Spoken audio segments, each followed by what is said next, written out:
고린도전서 2장 1절에서 5절까지의 말씀 우리 함께 한 목소리로 읽겠습니다. 시작. 형제들아, 내가 너희에게 나아가 하나님의 증거를 전할 때에 말과 지혜의 아름다운 것으로 아니하였나니 내가 너희 중에서 예수 그리스도와 그가 십자가에 못 박히신 것 외에는 아무것도 알지 아니하기로 작정하였음이라. 내가 너희 가운데 거할 때에 약하고 두려워하고 심히 떨었노라. 내 말과 내 전도함에 설득력 있는 지혜의 말로 하지 아니하고 다만 성령의 나타나심과 능력으로 하여 너희 믿음이 사람의 지혜에 있지 아니하고 다만 하나님의 능력에 있게 하려 하였노라. 아멘. 오늘은 본문 말씀을 가지고 세상 것과 비교할 수 없는 능력이라는 제목으로 함께 은혜를 받고자 합니다. 만약 여러분에게 정말 이 세상에서 단 한 가지의 능력을 고를 수 있는 기회가 주어진다면 여러분들은 어떤 능력을 구하시겠습니까? 내가 갖고 있지 않은 그 놀라운 능력을 우리에게 고르라 할 때에 한번 생각해 보세요. 내가 어떤 능력을 가지고 이 세상을 살아갈까? 저도 한번 생각해 봤는데요. 제가 만나는 사람마다 제가 말하고 설득하면 그 사람이 감동하고 예수를 믿었으면 좋겠어요. 만나는 사람들마다 그 어떤 사람을 만나든지 나의 말 한마디에 주님께로 돌아오는 그런 능력이 있었으면 좋겠다. 그러면 교회도 빨리 성장하고 또 많은 영혼을 구원할 수 있지 않을까, 그런 생각을 해보았습니다. 고린도라는 도시는요, 문화적 특색이 강한 도시였습니다. 그 도시는 철학이 시작되고 발달한 도시였습니다. 수사학, 교육의 도시답게 아카데미가 시작이 된 곳이기도 합니다. 우리가 들어본 아리스토텔레스, 또 플라톤, 이런 철학자들이 바로 그리스 출신들이죠. 플라톤이 처음 아카데미를 만들어서 인재들을 배출했다고 합니다. 웅변, 수사학 이런 것들을 가르치고 수학을 가르치고, 그것이 이제 오늘날의 대학이 된 거예요. 그래서 거기서 훈련받은 문화생들이 국정에도 나가고 철학자도 되고, 그러한 뿌리 깊은 그런 일이 언제부터 있었느냐? 이미 예수님 탄생하시기 전 385년 전에 그런 일들이, 그런 아카데미가 만들어져 있었다라는 것입니다. 그런 영향을 받은 도시가 바로 이 고린도입니다. 이미 이런 지식에, 그런 철학에 단단하게 뿌리 내린 도시였습니다. 거기에 사는 사람들은 그 당시의 문화에 아주 인이 박혀 있었습니다. 그래서 새로운 사상이나 웬만한 이야기 가지고는 고린도 사람들을 설득시킬 수 없었습니다. 자, 바울이 그 고린도에 복음을 증거하러 간 것입니다. 이미 철학이 발달해 있고, 자기가 가기 전에 이미 거기에는 철학자들이 있었고, 아카데미가 있었고, 그 문화에 대한 굉장한 자부심이 있었던 도시였습니다. 그런 곳에 가서 자신의 이야기를 하려고 하니까 얼마나 떨렸겠어요. 더군다나 바울이 가서 이야기한 것은 뭡니까? 예수 그리스도의 십자가 죽음이에요. 이미 지식으로 충만하고 또 그 그리스도 신화, 그리스 신화, 그 문화로 이미 다 그냥 물들어 있는 사람들에게 예수님이 십자가에서 죽으셨다라는 말을 전하면 관심이나 갖겠습니까? 관심이 없어요. 관심 밖의 이야기예요. 우리가, 여러분들이 만약에 서울 강남 한복판에 가서 돈 버는 이야기 한번 해보세요. 강남 부자들한테 이렇게 하면 돈을 벌 수 있습니다. 평택 사람이 가서 전한다고 생각을 해보세요. 씨가 먹히겠습니까? 우습게 생각하는 거예요. 야, 우리가 대한민국 최고의 부자들이 여기 사는데 평택에서 와서 무슨 부자가 되는 이야기를 해? 얼마나 사는데? 얼마나 있는데? 아마 그럴 것 같습니다. 바울이 바로 그런 심정이었을 것 같아요. 철학으로 지식이 가득한 사람들, 웅변을 잘하는 사람들, 늘 그런 사람들만 봐왔고 그런 훈련을 받아왔던 사람들이에요. 그 도시에 가서 바울이 복음을 증거하려고 하니까 얼마나 떨렸겠습니까? 그래서 그렇게 고백하고 있잖아요. 3절에 내가 너희 가운데 거할 때에 약하고 두려워하고 심히 떨었노라. 그들에게 관심이 있는, 정말 그들이 고린도 사람들이 귀를 쫑긋하고 들을 수 있는 내용이면 한번 들어볼까? 라고 했을 거예요. 그런데 바울이 전한 것은 뭐예요? 우리가 지난번에도 외웠던 말씀이죠. 내가 너희 중에서 예수 그리스도와 그가 십자가에 못 박힌 것 외에는 아무것도 알지 아니하기로 작정하였습니다. 바울이 전한 것은 별 내용이 아니었어요. 예수 그리스도의 십자가예요. 그리고 플러스 부활. 예수님이 십자가에 죽으셨다. 그리고 부활하셨다. 이 내용이에요. 관심을 가졌을까요? 관심이 없었죠. 죽는 얘기, 십자가에 죽는 얘기, 누가 관심을 갖습니까? 여러분, 요즘은요, 늘 제가 말씀을 드리지만 인터넷이 발달됐잖아요. SNS, 인터넷 이런 것들이 발달됐기 때문에 그럴듯하게 논리를 맞춰서 거기다 올려놓으면 사람들이 그걸 퍼날라요. 가짜 뉴스를 막 퍼날라요. 관심 있는 사람들이 그것을 퍼나르는 거예요. 그래서 10명에게 전하면 1명이 관심을 통계적으로 갖는다고 이야기를 합니다. 그게 마케팅 전략이기도 해요. 그래서 광고 많이 하는 이유가 정말 뭐 저거 나는 관심이 없는데 할지라도 사람들이 자꾸 보면 어떻게 돼? 관심을 갖는 거예요. 10명의 한 사람은 이제 그걸 생각해 두는 거예요. 평택 슈퍼쌀이 정말 맛있습니다라고 차에다 광고를 붙이고 다니잖아요. 저걸 뭘 광고를 해? 그냥 필요한 사람들 사 먹지. 그런데 너무나 쌀 종류가 많기 때문에 광고 안 하면 관심을 안 갖습니다. 그래서 택시에, 버스에, 신문에 광고를 내는 이유가 있어요. 그리고 운동선수들이 유니폼에다가 그 이제 회사 마크를 놓고 그 상품을 붙이는 거예요. 그래서 방송에 많이 노출되는 거예요. 그러면 사람들이 보다가 거기에 뭐 삼성이 나오고 뭐 LG가 나오고 평택 뭐 슈퍼오닉 뭐 이런 거 나오면은 쌀 살 때 내가 저거 봤었는데라고 하면서 관심을 갖게 되는 것입니다. 가짜 뉴스도 자꾸 퍼나르면 나중에는 진짜처럼 여겨지게 되는 거예요.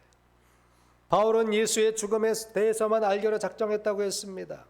당시에 십자가 처형으로 죽는 사람들이 얼마나 있을까요? 꽤 있었습니다. 노예들도 십자가에 쳐 죽일 때 처형할 수 있었어요. 특히 밀란을 일으키거나 국가를 전복하려는 사람들은 십자가에 못 박혀 처형할 수 있었습니다. 예수님이 십자가에 못 박히실 때도 좌우편에 누가 달려 있었죠? 강도들이 십자가에 달려 죽었습니다. 예수님은 십자가에 죽은 게 아니라 많은 사람들이 십자가에 그 당시에 이미 그 전부터 십자가 처형을 당한 것입니다. 그러니까 십자가에 죽는 거 관심 있어요, 없어요? 관심 없는 거예요. 또 죽었구나. 저 나쁜 놈 죽었네. 저 강도 죽었네. 우리가 매일매일 살인사건이 일어납니다. 교통사고가 일어나요. 관심 있어요? 없어요? 관심 없어요. 자동차가 처음 들어왔거나 또 교통사고가 1년에 딱 한 번 나서 신문에 대문짝하게 나거나 방송에 나면 사람들이 하고 관심을 갖게 되는데, 하도 죽는 사람들이 많으니까 암으로 죽고 또 화재로 죽고 교통사고로 죽고 살인나서 죽고 우리가 죽는 것 관심도 없습니다. 저도 관심이 없어요. 누가 죽었나. 우리 목사님들도 이제 하나님의 부름을 받게 되면 전국의 목회자들한테 문자를 보내요. 어느 교회 누구 목사님이 소천하셨습니다라고 총회에서 다 문자로 보내줍니다. 제가 관심을 가질 것 같아요? 관심이 없어요. 왜? 나와 상관이 없으니까. 그나마 우리 지방에서 누가 돌아가셨다면 조문을 하지만 전국에 있는 목사님 어떻게 다 조문합니까? 관심도 없는 거예요. 그와 마찬가지입니다. 십자가에 죽은 사람들이 꽤 많아요. 그런데 바울이 관심도 없는 이야기, 고린도 사람들이 전혀 관심도 기울이지 않는 그런 내용을 가지고 고린도에 갔으니까 사람들이 바울의 이야기를 듣고 싶은 사람들이 없는 거예요. 그래서 바울은 내가 너희 가운데 거할 때에 약하고 두려워하고 심히 떨었노라. 그 심정 이해할 수 있지 않습니까? 여러분 당장 나가서 사람들에게 별 관심도 없는 이야기를 한번 전해보세요. 그것처럼 힘들고 어려운 것이 어디 있겠습니까? 바울은 사람들에게 관심을 끌 만한 내용이 아니었어요. 바울이 전하는 내용은 예수 십자가의 죽음 이야기였습니다. 당연히 위축될 수밖에 없었습니다. 사람들이 관심을 갖는 획기적인 내용도 없었습니다. 현란한 웅변술이나 현란한 수사학을 쓰지도 않았습니다. 만약 바울이 정말 말을 잘했고 정말 고린도 사람들이 철학 이상으로 당시 철학자들에게 들었던 그 내용보다 더 획기적인 내용으로 바울이 사람들에게 이야기를 했다면 사람들이 막 몰려들었을 거예요. 야, 저 웅변 잘하네. 와, 우리가 들었던 철학보다 더 뛰어난데? 사람들이 이렇게 막 모여들었을 것입니다. 그런데 바울은 그렇게 하지 않았어요. 바울은 1절에 보니까 형제들아 내가 너희에게 나아가 하나님의 증거를 전할 때에 말과 지혜의 아름다운 것으로 아니하였나니. 말과 지혜로 하지 않았어요. 제가 설교 시작하면서 저에게 한 가지 능력을 주신다면 말을 잘해서 사람들을 감동시키고 사람들을 예수 믿게 하는 것이라고 제가 말씀을 드렸죠. 근데 바울은 말과 지혜로 하지 않았다 그랬습니다.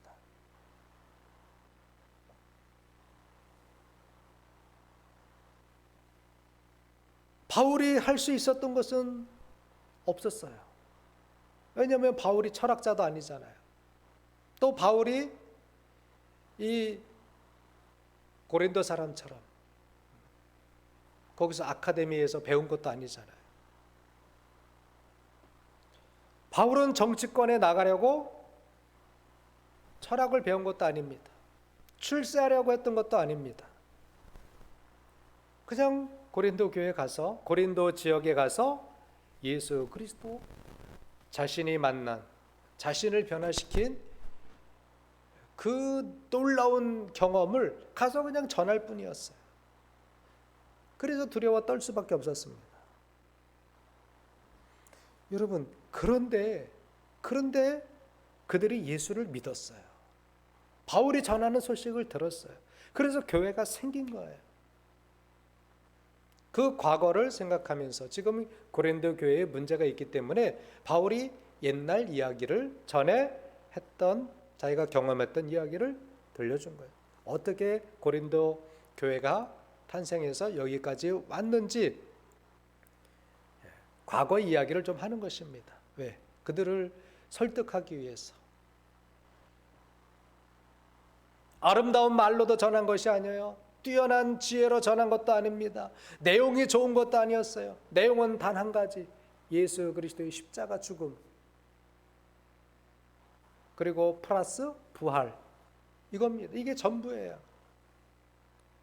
그런데 그들이 믿었어요. 말도 어눌하고 그 내용도 뛰어나지도 않은데 어떻게 믿었느냐? 성경이 팩트에 대해서 어떻게 고린도 교회가 이루어졌는지에 대해서 기록을 하고 있죠. 4절 말씀 함께 읽어보겠습니다. 4절 시작. 내 말과 내 전도함이 설득력 있는 지혜의 말로 하지 아니하고 다만 성령의 나타나심과 능력으로 하여. 아멘. 자, 어떻게 바울이 말도 잘한 것도 아니고 내용이 정말 그 사람들에게 관심 가질 만한 내용도 아니었습니다. 그냥 예수님이 십자가에 죽으셨다, 여러분의 죄를 위해서 십자가에 죽으셨다라고 말한 거예요. 그런데 내 말과 내 전도함이 설득력 있는 말로 하지 아니하고라고 바울은 분명히 이야기하고 있죠. 말로 된 게 아니에요.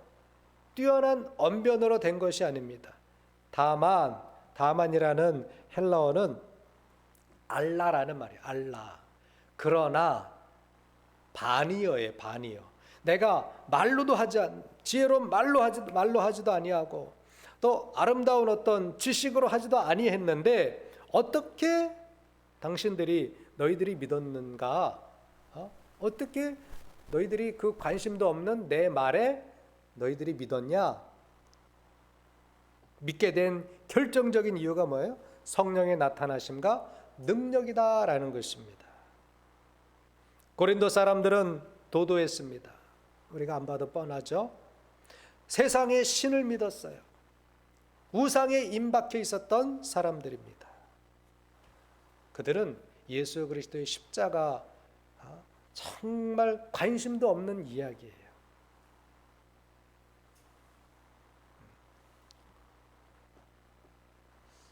어떤 목사님이 책에 그런 내용을 써놨더라고요. 정말 이 화려한 파티에 가서 이야기를 하는데 쥐가 죽은 개를 파먹고 있더라. 그 화려한 파티장에 가서 쥐가 죽어서 있는 그 개를 쥐가 뜯어먹고 있더라. 그래? 재밌어. 더 얘기해줘. 그럴 것 같습니까?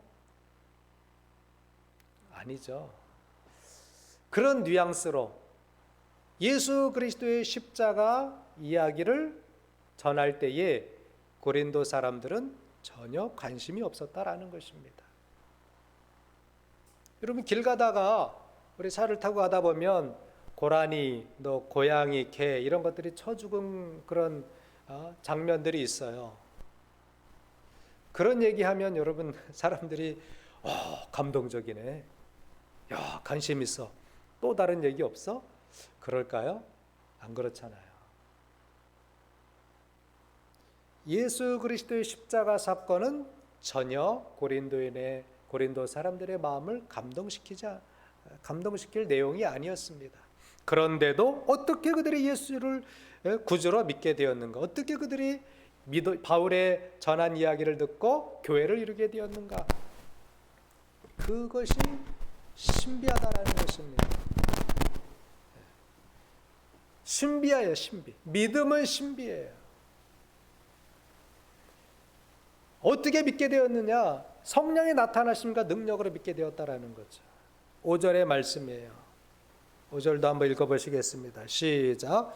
너희 믿음이 사람의 지혜에 있지 아니하고 다만 하나님의 능력에 있게 하려 하였노라. 아멘.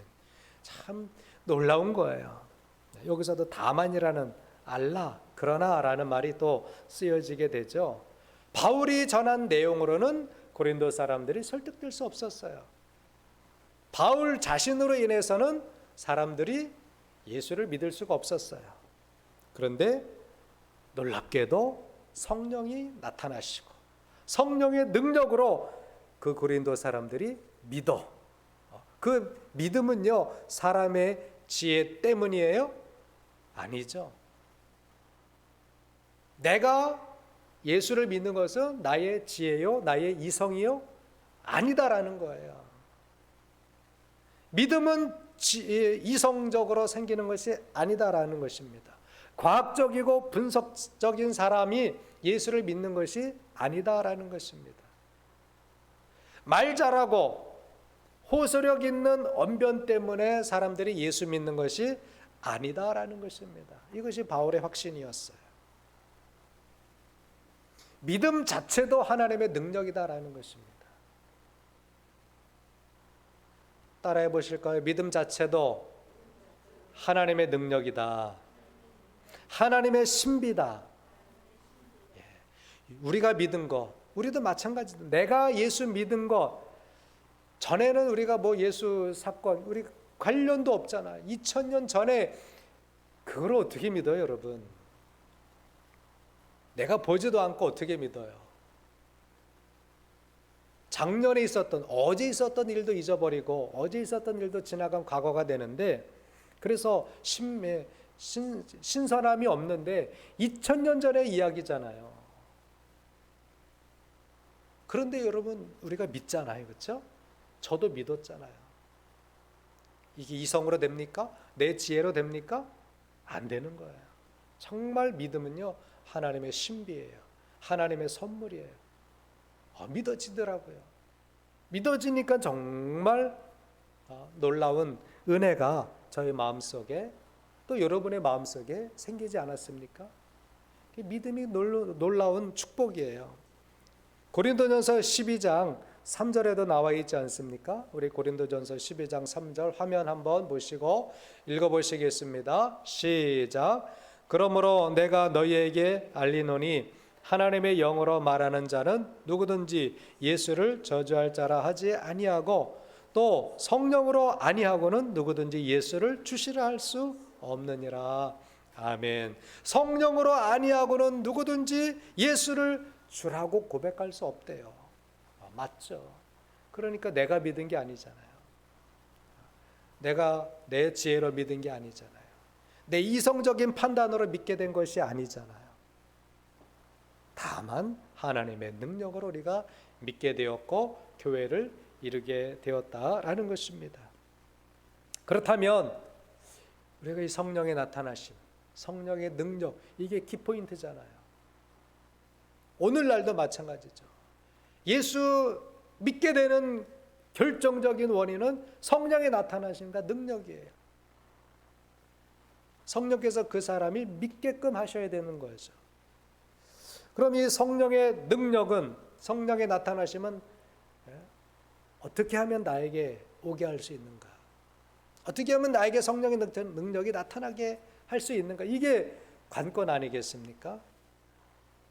공부해서 되는 것도 아니고 책 읽는다고 되는 것도 아닌데, 결정적으로 성령의 나타나심이 되면, 성령의 나타나심이 있으면 예수 믿는단 말이에요. 예수님을 주라고 고백하게 된단 말이죠. 그러면 이 성령의 나타나심이 어떻게 나에게 오게 하는가? 성령이 어떻게 나에게 오게 하는가? 그걸 알아야 되겠죠. 근데 우리가 성경 읽다 보니까, 성경의 여러 가지 예를 찾아보니까 성령의 능력은 어떻게 나에게 오는가? 따라해서 하나님이 주셔야 된다. 하나님이 주셔야 되더라고요. 고린도전서 12장에도 보면 거기에 여러 가지 은사가 나옵니다. 고린도전서 12장 11절 한번 먼저 읽어보겠습니다. 시작. 이 모든 일은 같은 한 성령이 행하사 그의 뜻대로 각 사람에게 나누어 주시는 것이니라. 아멘. 성령이 각 사람에게 나눠주시는 것, 하나님이 각 사람에게 나눠주시는 그 방법으로 성령이 나타나신다라는 거예요. 주체가 누구예요? 하나님이에요. 하나님이 주셔야 되는 거예요. 주체가 누구예요? 성령이셔요. 성령이 우리 각 사람에게 행하셔야 나에게 능력이 오고 믿음이 오고 은사가 나타나고 주님을 나의 구주로 고백하게 된다라는 것입니다. 사람이 떼쓴다고 되는 것이 아니에요. 먼저는 하나님이 주셔야 된다라는 것이죠. 성령을 보내시는 분은 하나님이심을 믿으시기 바랍니다. 우리는 그렇게는 기도할 수 있어요. 성령님, 하나님 나에게 성령을 보내주세요. 나에게도 성령의 능력이 나타나게 해주세요. 이렇게 기도는 할 수 있어요. 그런데 그것을 실행하시는 그 주체는 하나님이 주셔야 된다라는 거예요. 하나님이 나에게 보내주셔야 된다라는 거예요. 성령의 나타나심은 하늘로부터 임하는 것입니다. 하나님께로부터 오는 거예요. 우리가 너무나 잘 아는 말씀, 마태복음 3장 16절에 봐도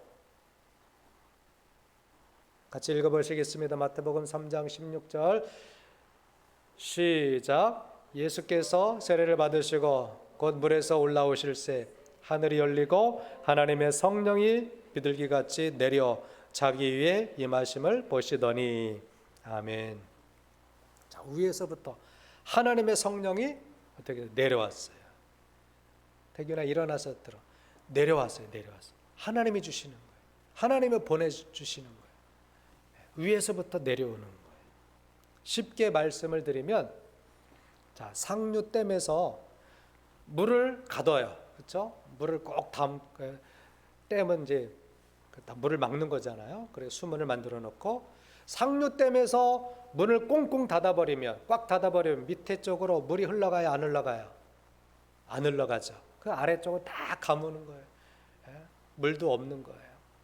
그러면 아래쪽 사람들이 물을 받으려면 어떻게 해야 되죠?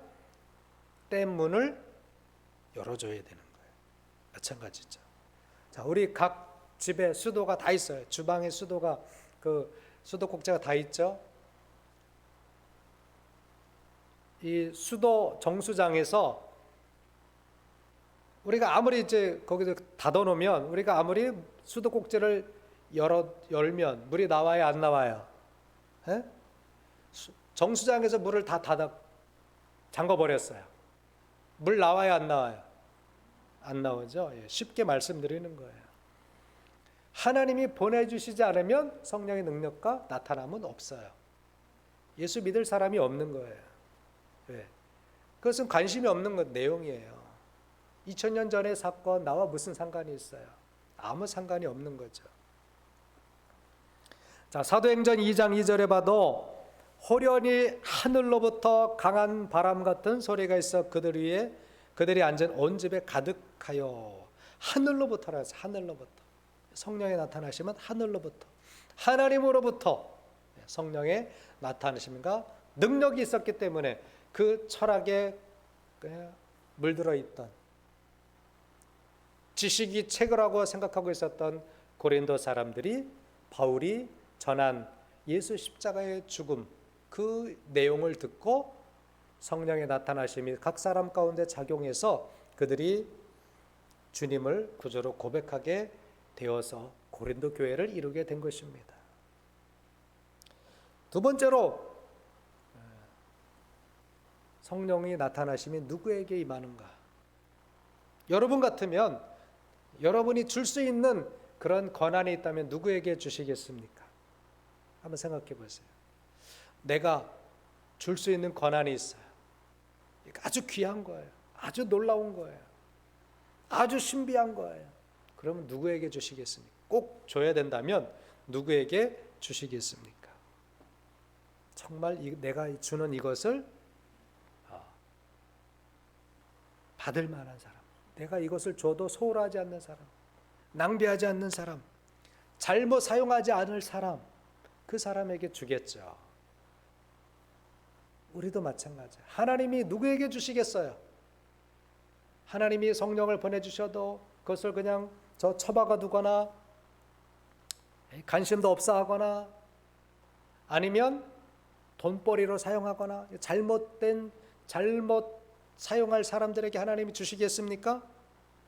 주시지 않아요. 소중히 여기는 사람, 귀하게 여기는 사람, 받을 준비가 되어 있는 사람에게 하나님이 주십니다. 그런데 다 그런 건 아니에요. 어떤 경우에는 하나님이 주시긴 주셔요. 근데 그 사람이 잘못되어 있는 경우도 있어요. 삼손이 하나님의 영을 받았다고 기록하고 있지 않습니까? 삼손은 대단한 하나님의 나타나심, 성령의 나타나심을 받은 사람이에요. 그런데 그의 삶이 어땠습니까? 매우 문란하죠. 아주 색을 좋아하는 사람이에요. 그가 하나님께 쓰임 받고는 있었지만 그 삶이 덕스럽진 않았어요. 그런데도 하나님이 이스라엘 백성들이 하도 부르짖으니까, 블레셋을 통하여서 이스라엘 백성들이 괴로움을 당하니까 하나님 앞에 찾는 거, 하나님을 찾는 거, 하나님을 구하는 거예요. 그러니까 삼손에게 하나님이 일시적으로 능력을 부어주셔서 삼손을 통해서 블레셋 사람들을 물리치는 그런 일을 허락하셨어요. 이렇게 하나님의 영을 받고서도 문란하게 사는 그런 인물들도 꽤 있다라는 것입니다. 우리 사사기 14장 6절 한번 보실까요? 사사기 14장 6절 다 같이 읽어보시겠습니다. 시작. 여호와의 영이 삼손에게 강하게 임하니 그가 손에 아무것도 없이 그 사자를 염소 새끼를 찢는 것 같이 찢었으나 그는 자기가 행한 일을 부모에게 알리지 아니하였더라. 자, 삼손에게 이렇게 강한 능력, 성령의 강한 능력이 나타나요. 자, 그런데 그는 영적인 사람답지 않게 살았어요. 한 번 더 읽어보시겠습니다. 사사기 14장 1절에서 3절이에요. 시작. 삼손이 딥나에 내려가서 거기서 블레셋 사람의 딸들 중에서 한 여자를 보고 올라와서 자기 부모에게, 그래서 안 해놨죠? 3절까지. 자, 2절 시작.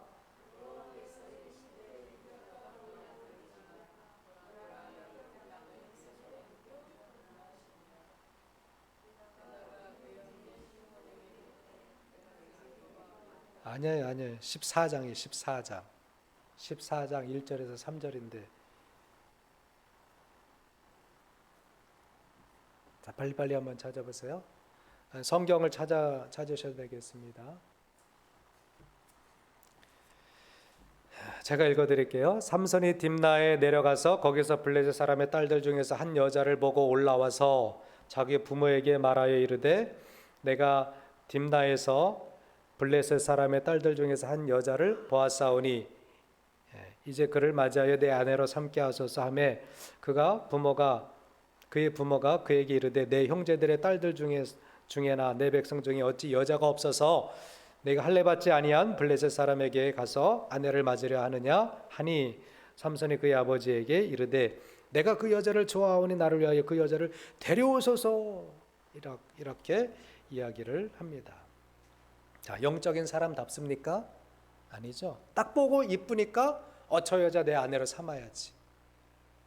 여러분, 이스라엘 사람들은요 대대로 가나안 여인과 결혼을 하지 말라 그랬어요.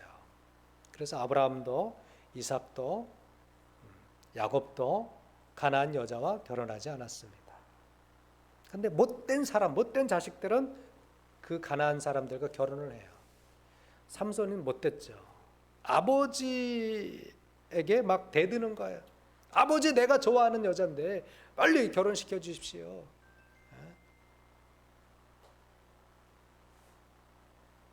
지금 막 때를 쓰는 거예요. 영적인 사람이, 예수 믿는 사람이 막 때를 쓰는 거예요. 한편으로는 자꾸 전화를 지금 저한테 하고 계셔요. 자꾸 영적인 성령이 강하게 임했는데 행동을 어떻게 해요? 음란하게 하는 거예요. 그냥 아무 이쁘장하게 생긴 사람 자기 아내로 삼고, 그것이 어느 민족이건 상관이 없어요. 지금 삼손이 그렇게 살았던 거예요. 그런데도 하나님은 그에게 성령을 보내주셔서 잠시 그를 쓰시기도 하신다라는 겁니다. 우리도 주변의 사람들을 보게 되면 저런 사람이 하나님의 말씀을 전해? 저런 사람이 예언 기도를 해? 그런 주변에 사람들도 있을 것입니다. 그런데 강하게 하나님의 은사가 나타나는 경우들도 있어요. 그렇지만 불행해 하나님이 쓰시고 버립니다. 삼손이 어떻게 마지막에 비참하게 죽잖아요. 눈이 뽑히잖아요. 정말 이게 받는 것도 잘 받아야 돼요. 받을 만한 사람이 받아야 되고, 내가 원치 않게 하나님의 영이 강하게 임한다 그러면 잘 살아야 돼요. 막 살면 안 되는 거예요. 또한 하나님이 쓰시는 사람이 바울 보세요. 이 본인도 신약 성경을 13권이나 쓴 이 바울도 예수 믿기 전에는 반대편에 있었잖아요. 교회를 핍박하고 예수 믿는 사람들 잡아 가두는 사람이었어요. 그런데 그에게 성령이 강력하게 나타나시잖아요. 사도행전 9장 18, 17절에 보니까 아나니아가 떠나 그 집에 들어가서 그에게 안수하여 이르되 형제 사울아 주 곧 내가 오는 길에서 나타났던 예수께서 나를 보내어 너로 다시 보게 하시고 성령으로 충만하게 하신다. 바울이 어떤 사람인지 아나니아는 알고 있었어요. 그래서 가지 않으려고 했습니다. 그에 가서 안수하지 않으려고 했어요. 그런데 강력하게 성령께서 역사하시는 거예요. 가서 바울에게 안수해라. 성령 충만하게 하라. 이렇게 하나님은 당신의 필요에 따라서 반대편에 있는 사람도 쓰시는 거예요. 하나님이 쓰시고자 하는 사람에게 강력하게 성령을 부어 주시는 것입니다. 또 어떤 사람이 받습니까? 받기를 사모해야 됩니다. 전념해야 됩니다. 짧게 말씀을 읽어드릴게요. 사도행전 1장 14절이에요. 여자들과 예수의 어머니 마리아와 예수의 아우들과 더불어 마음을 같이하여 오로지 기도에 힘쓰더라. 사모했어요. 전념했어요. 그런 사람에게 성령의 나타나심과 능력이 임하게 되는 것입니다. 할렐루야. 우리가 전도할 때 화려한 말로 내 온 지식을 쓸 필요도 없는 거예요. 전한다고 쉽게 믿는 것도 아니에요. 아무리 잘 전해도 쉽게 믿는 것도 아니에요. 어떻게 믿어요? 성령의 나타나심과 능력이에요.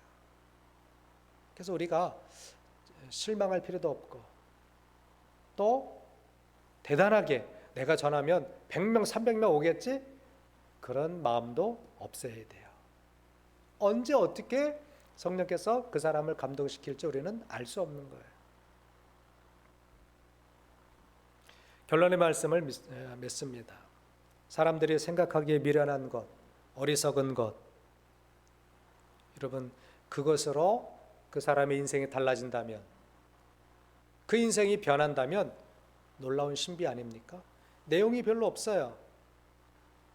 그런데 그 이야기를 듣고 인생이 변했어요. 신비예요. 바로 복음이 그렇습니다. 예수 그리스도의 십자가 죽음이에요.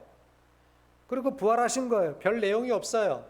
그런데 그것을 믿게 하시는 분, 그 복음을 믿고 인생이 변화된다라는 거죠. 그래서 믿는 것은 신비입니다. 내가 믿는다는 건 참 신비를 경험하고 있는 거예요. 그것은 사람의 지혜에 있지 아니하기 때문입니다. 믿음은 내 지식과 내 이성에 있는 것이 아닙니다.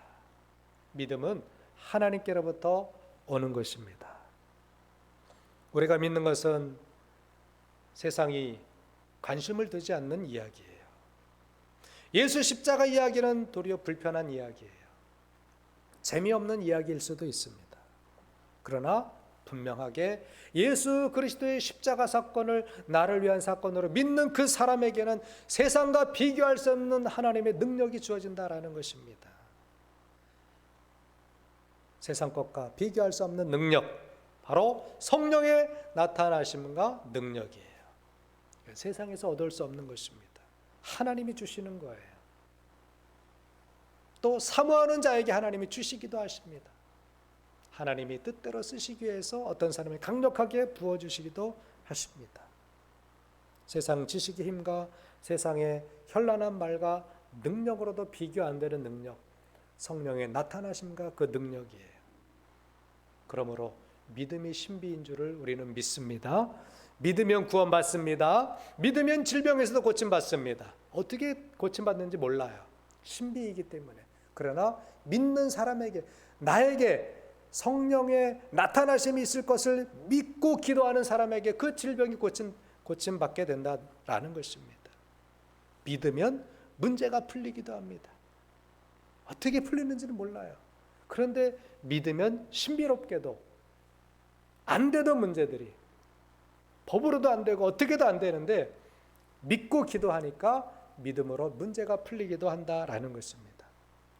이처럼 믿으면 기적이 일어납니다. 할렐루야. 그러므로 말과 지식으로 하려고 하지 마시고 바울처럼 성령의 나타나심과 능력을 사모하고 구하고 하나님의 때가 오기를 기다리고 또 믿고 있으면 하나님의 능력이 임하여서 하나님의 능력이 일하시는 놀라운 경험을 하게 될 줄 믿습니다.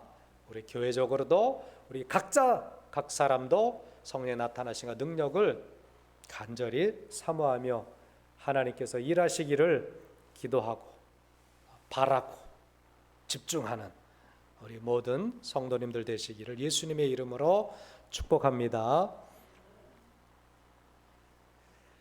다 같이 한번 결단하며 기도하시겠습니다.